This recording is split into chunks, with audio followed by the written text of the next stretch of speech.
Magandang araw mga kaibigan.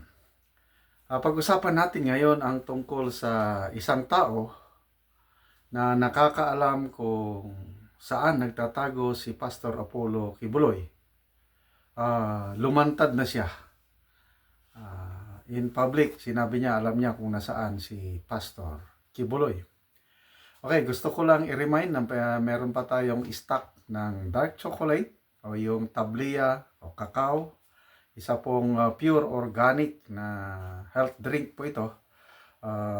Pwede pa kayong mag-order dito sa number na ito, 0916-9000-997. Okay, so delikado ba si Pastor Kibuloy?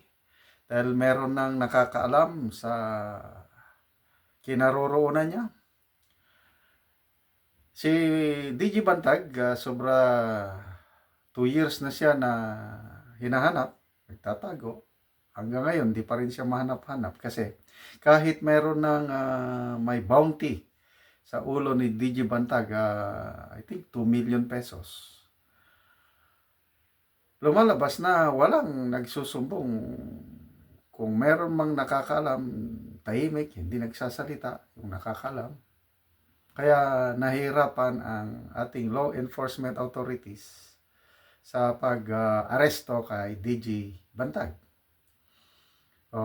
Si ex-congressman Teves naman, ay sigurado may nakapagsumbong sa Timores Police, kaya na-aresto siya at ngayon delikado na siya dahil ibabalik na siya ng Timores government dito sa Pilipinas. So, dito kay Pastor Kibuloy, ilang buwan na ba siyang nagtatago? Mag 3 months na. Lately, mga 3 weeks o last month, yung overkill na pag-serve ng warrant of arrest. So, na bulabog ang buong Davao. Ngayon, dito sa balita, nakalagay na may taong nakakaalam. So, sino ang nakakaalam? Ito po. Headline sa Philippine Star, Duterte knows where Kibuloy is, but won't tell. Salita na naman ang ating Tate Digong. Sabi niya, doon siya sa Tacloban City, may press conference doon, tinanong siya ng media. At nagsalita siya tungkol kay Pastor Kibuloy. If the question is, where is Pastor? I know where, but it's a secret. Sabi niya, he does not want to surrender.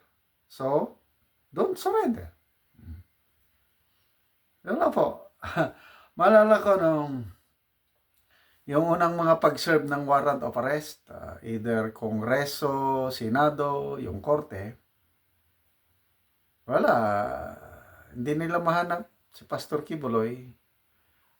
Nagsalita si Pierre Ardino na I don't know where he is. Sabi niya, maybe he's in Davao. Sabi niya, but hindi niya alam. But ito ngayon, I don't know kung mapaniwalaan ba itong sinasabi ni Pierre Ardina. I know where he's hiding, but I won't tell. So, alam nyo naman ang ating Pangulong Duterte, you must read in between the lines. Bakit niya sinasabi na alam niya kung nasaan si Pastor Kibuloy? Medyo palaisipan eh. But yan talaga ang style Duterte. Mahilig siyang magbitaw ng mga salita to test the waters. Testingan niya. So, to me, double meaning ito. Pwedeng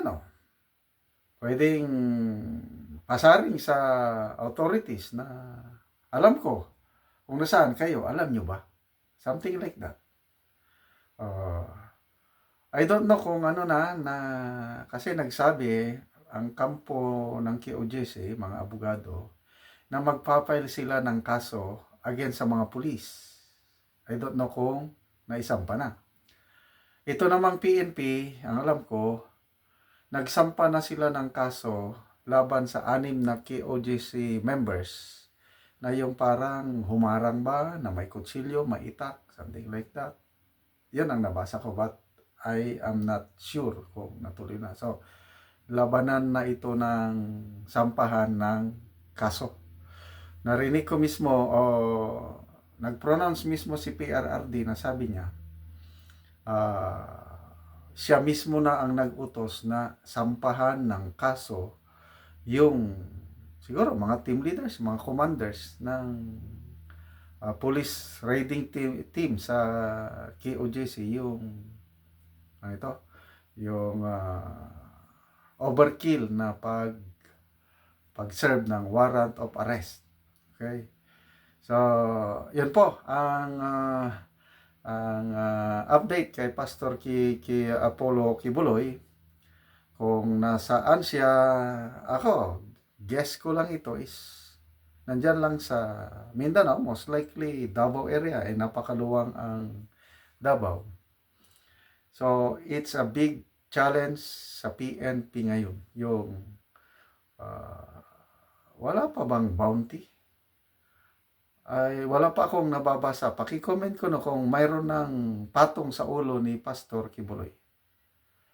Kasi, kung may patong sa ulo, yun ang isang mag-trigger sa mga informants na magbigay ng informasyon. Kagaya kay DJ Bantag, 2 million na patong sa ulo. But up to now, parang walang kumakagat. Walang nagsusumbong. Yung statement ng bagong PNP director sa Region 11, si General Torres, sabi niya, it's not our priority sa paghuli ni Pastor Kibuloy. So, nabigla ko. Talaga ba? Kasi kung hindi nila priority, bakit dineployan nila ng 2 batalyon ng SAF plus CIDG pa plus ano pa ito? With drones, with helicopters, kung hindi nila priority na huliin. Palagay ko ano lang din yun, patibong lang yun para mag-relax si Pastor Apollo Kibuloy. Ito pa, marami ng nabasa kong reports. Bakit napapansin maraming sundalong Amerikano sa Davao? Na-i-vlog na ito, may makikita mo yung Amerikanong sundalo, may mga pak, mga para ba ito sa pagtulong, tulong ng US government para mahuli si Pastor Kibuloy?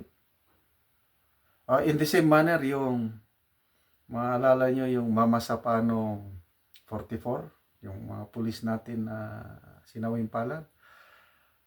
Ako, nasa active service pa ako noon. Tama, na talagang ang nasa likod nun, mga Amerikano. Although hindi lang masyadong dinitalye, sila kasi sila yung nagbigay ng informasyon kung nasaan si Marwan. Sila ang ng operasyon. Mayroong may isang sugatan na ang mga Amerikano, helicopter ng Amerikano, although civilian helicopter, kaya lang ang nakausap ko mismo mga doctors sa General Santos City. Dinala doon sa hospital na yan. Hindi ko na lang banggitin yung talagang mga Amerikano at binigyan ng na dapat ay asikasuhin yung pasyente na yun. Binabantayan ng mga Amerikano. Ganun po yun. Pag nag-operate ang mga Amerikano, talagang nakatutok sila. Kaya isang hinala ko dyan, yung bakit may mga nakikitang sundalong Amerikano sa Davao, baka nagbibigay ng o umaalalay para mahuli si Pastor Kibuloy. Kasi nung hindi pa nagtatago si Pastor Kibuloy, sinabi niya na it is the American government na gusto siyang mahuli, yung tinawag niya extraordinary rendition.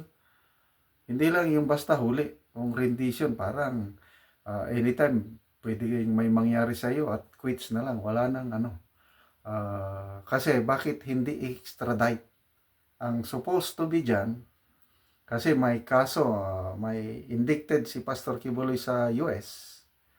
Kailangan siyang madala doon para magkaroon ng trial. Dapat ang US mag-request ng extradition dito sa Pilipinas. Bakit hindi ginagawa? 2011 pa yun. 2021 pa yung kaso doon. Bakit? Mag 3 years na, walang extradition request. Hindi katulad dito kay ex-Congressman Teves, na kung nung nahuli si Teves sa East Timor, ang Philippine government nag-request kaagad ng extradition at inapprove na ng korte sa East Timor. Dapat ganun sana. Bakit wala? Kaya ito, kaduda-duda, baka may kamay ng mga Amerikano dito na gustong-gusto nila talaga mahuli si Pastor Kibuloy.